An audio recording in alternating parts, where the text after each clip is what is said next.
Hello दोस्तों, जयतुम संस्कृतम। आप लोगों का मेरे चैनल हमारी संस्कृत में स्वागत है।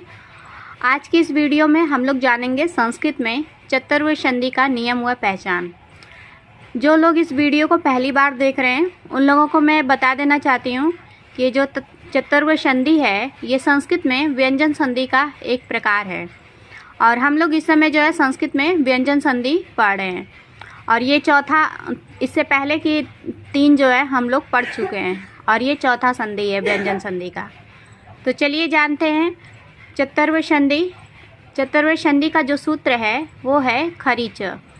खरीच इस चतुर्विध संधि को मतलब हम यदि आसान भाषा में कहें तो 3 का 1, यानी 3 का 1 का मतलब हुआ कि जो हमारा तीसरा वर्ण होता है उसका पहला वर्ण बन जाएगा। जैसे ग है तो क बन जाएगा, ज है तो च बन जाएगा, ड है तो ट बन जाएगा, ब है तो प बन जाएगा, द है तो त बन जाएगा।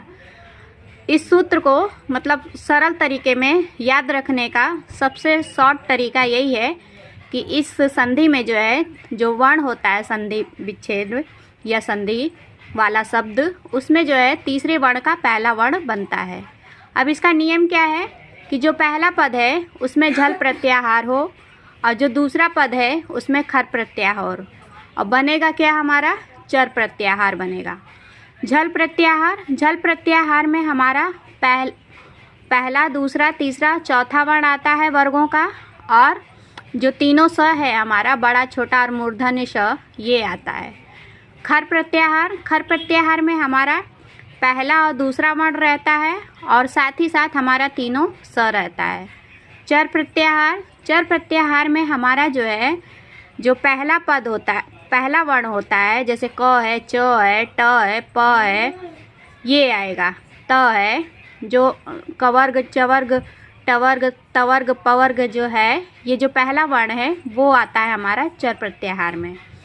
तो इसको संक्षेप में हम कह सकते हैं कि झल प्रत्याहार का कोई वर्ण हो, पहले पद में हमारा झल प्रत्याहार का कोई वर्ण होना चाहिए, फिर जो दूसरा पद है उसमें खर प्रत्याहार का कोई वर्ण होना चाहिए और बनेगा क्या, हमारा चर प्रत्याहार, यानी तीसरे वर्ण का पहला वर्ण बनेगा। अपने वर्ग का जो तीसरा वर्ण है उसका जो अपने वर्ण का पहला वर्ग बनेगा। इसको पहचानने का सरल तरीका क्या है कि हम किसी शब्द को देख के कैसे जान जाएंगे कि इस संधि में हमारा चतुर्विध संधि है।